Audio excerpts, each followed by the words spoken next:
Естімеген елде көп. Қарағанды облысында Алла деп азан шақыратын ала қарғалары пайда болды. Қарқаралы ауданындағы Егінді бұлақ ауылында Алла деп сөйлейтін құс бар дегенге алғашында ешкім сенбеген. Қарғаның сөйлегенін Леонтий есімді орыс жігіті 2007 жылдың 22 наурыз күні аңғарыпты. Жас баланың дауысы екен деп ойлаған ол, жақындай келе құс екенін көріп аң-таң болған. Бұл бейне көріністі жергілікті тұрғын Манаш Рамазанов ұялы телефонға түсіріп алыпты.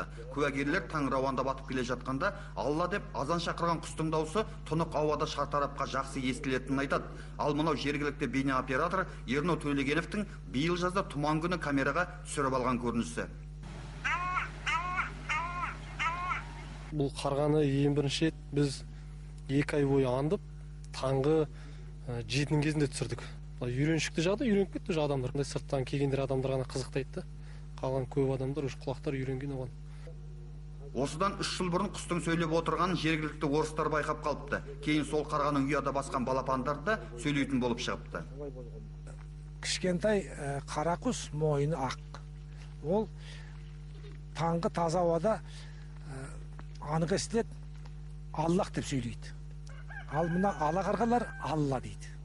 Алла деп ауылда шырайнала ұшатын қарғаларды көзімізбен көруге асықтық. Таңғы 7-тен түскі 12-ге дейін ауылды бірнеше мәрте орағатып шықтық. Тым-тырыс.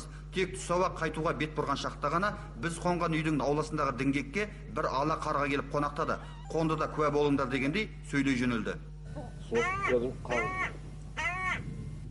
Аллалап, 3 рет аллалайды да, сосын кәдімгі қарғаның дауысы қарқылдайды. Дауысын естіген кезде балаларымды түгел немерелерімді алып шығам.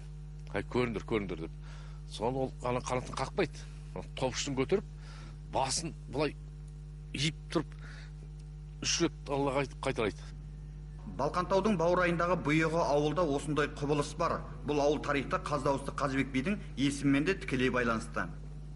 Қаздауысты Қазыбек бидің жаз жайлауы, қыс қыстауы осы Егінді бұлақ өңірінде болған. Сондықтан би атаға алғаш рет ескерткіш осы Егінді бұлақта орнатылды. Бір ғажабы осы ескерткіштің төбесіне құс қонбайды, құс саңғымайды. Бұл да бір тылсым құпия дейді ауыл тұрғындары. Нұрлан Амал, Бекзат Сәбитұлы, ұлттық арна, Қарағанды облысы.